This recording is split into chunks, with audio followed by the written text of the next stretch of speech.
Alert na sa Ormoc City na si dating Senador Bongbong Marcos para personal na kumustahin at abutan ng tulong ang mga biktima ng Lindol. Para sa update umaaksyon si Jem Avancenia. Jem?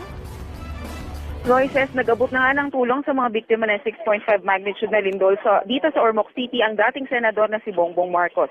Kasama niya ang ilang kongresista na sila Leyte 1st District Representative Martin Romualdez at Davao del Norte Representative Anton Lagdameo. Nakipagpulong din si Marcos kina Ormoc Mayor Richard Gomez at Congresswoman Lucy Torres Gomez.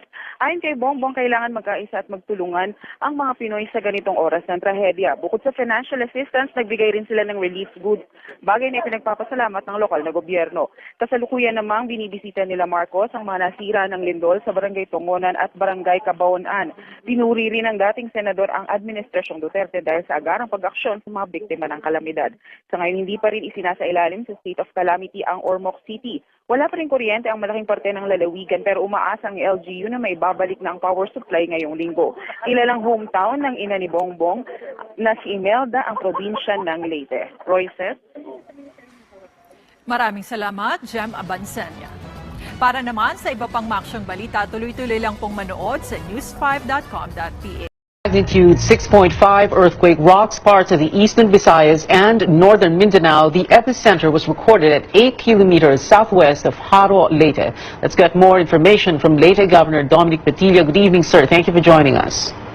Yes, good evening, Pia. Well, Governor, can you tell us first, are there any reported injuries, any casualties, any kind of damage to infrastructure and to buildings, to residences? Well, we have reported casualties in Cananga town, which is north of the epicenter. And there's a building there that was damaged, causing the casualties, actually. So when you say casualties, are we speaking of fatalities or injured? And how many? Fatalities, Fatalities. and injuries, both. Both fatalities and injuries. Do we know how many, sir?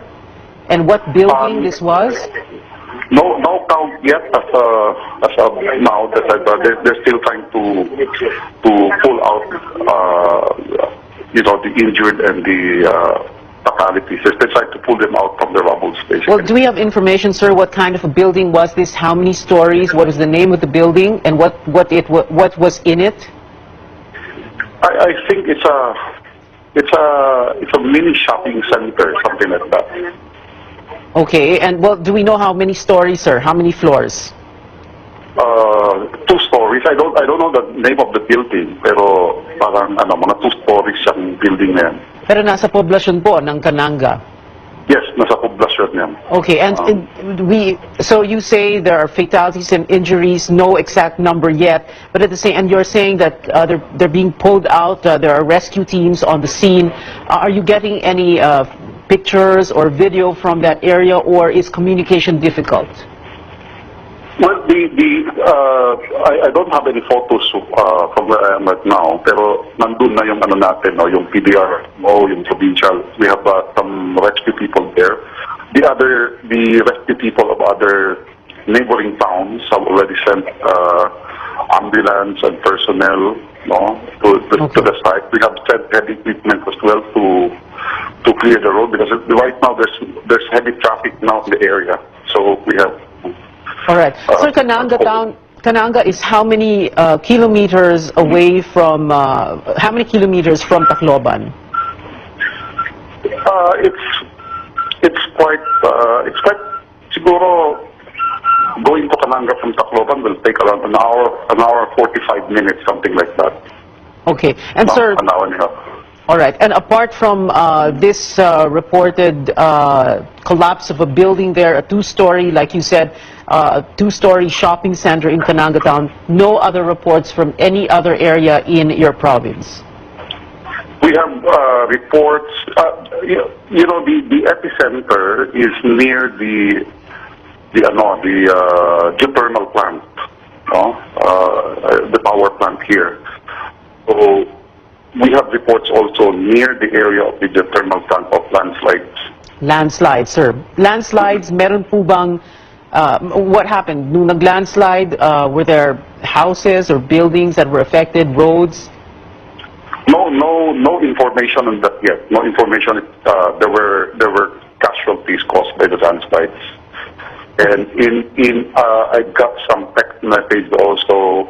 Although these are unconfirmed, in some cracked roads, no, part of the roads na nag-crack doon sa Villaba Town and Tabango Town. Villata, But sir?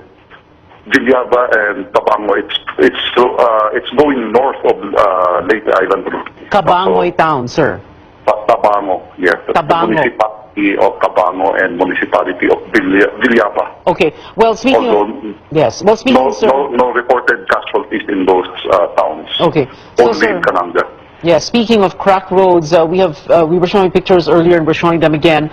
Cracks on a main highway from on a highway leading to Cananga Town. Yes, we're trying to verify that. No, kasi earlier there was a report that there was a crack, but there's another report that says na passable naman daw. Yes, passable. Oh, nakakadaan naman po yung mga sasakyan. May mga cracks lang along the roads, and we're showing the pictures. Yes. Yung mga Leyteños mismo are uploading pictures on social media and or sending them. So, sir, is there yung mga halimbawa yung mga nagre-rescue po sa Cananga? These are rescue teams from Leyte. So, it isn't like Leyte needs people to come in. Kaya po ninyo. Come again, please. Sorry, I hear that. Oh, yung mga rescue units halimbawa, sir, that are in Cananga Town, that are pulling the people out of that two-story shopping center in Cananga, these are rescue units from Leyte. In other words, hindi nyo naman, the situation does not call for a response from outside of Leyte. Wala pa. The ones that were there are, we have a team there from the province, and then meron din from Ormoc City, from Merida, town of Merida, and Isatel. That's my report that they have already dispatched their rescue people there.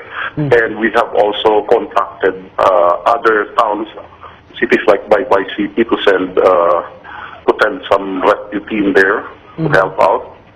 So we're trying to get as many as possible, no, na makatulong doon.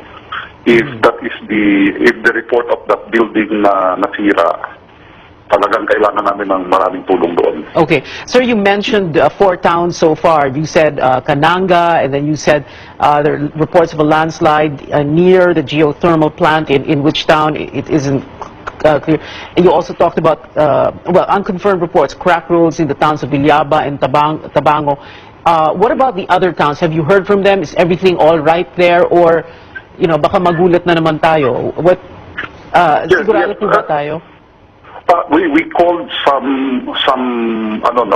we called some people from the different towns up to going south of Leyte Island, no. So far doon naman, parang mahina lang naman daw naramdaman nila doon. Even in Palo area, Tacloban area, okay. Wala naman daw. We even called the mayors of Haro, Kapookan. Those are the towns near Cananga, no? Kapookan is beside Cananga.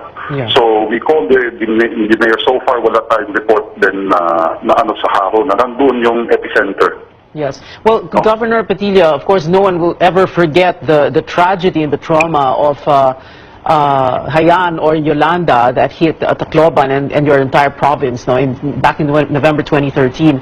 So, what are people saying there now? Ano po yung pakiramdam, no? When something like this happens, medyo may kaba, may halong kaba, naaalala pa ba yung nangyari dati? Well, parang ano naman, no? Parang yung iba kasi yung Lindol, yung may isa na nagsabi sa akin na sa akin, buti pa yung bagyo, alam mong darating. No? Ang comment niya ng isang kasama ko kanina. But everybody's shaken. Parang naturally, maganda sana kasi we had a very fast recovery from Yolanda. No? Tapos something like this happens. Okay. But at least for now, the initial reports are showing na hindi naman gaano it isn't like there is widespread damage, at least for now. So that is something to be thankful for. Yes, so parang hindi naman talaga widespread. Parang I think it's Kananga, which is a mountainous town. It's in the highland town yan eh. No? And it's near the yung bundok kung nasaan ng epicenter ng earthquake. And kung makikita mo dyan sa map siguro, from the epicenter going north, yan yung matatamaan mo sa linya yung Kananga, and then yung Bilyaba and Tapango, it's also the same line sa mountain, no? All right. So parang yun yung nakikita kong trend kung nasaan ang kumbaga ang crack sa mga kalsada, parang ganon. All right, Governor Dominic Petilla, thank you very much, sir. I hope we can also speak. We can contact the mayor of Kananga. Baka pwede po kayong makausap ng staff ng Newsnight para we can, if you do have his number or anyone there, any official there po sa Kananga para makausap po namin. Maraming salamat po, Governor Dominic Petilla. Thank you, sir. Let's speak now to Cebu City Administrator Nigel. I'm sorry, no, we're not going to speak to him. Cebu City Administrator Nigel Villarete, ordering the suspension of work at City Hall at 4:25 p.m. Engineers there checking on government buildings.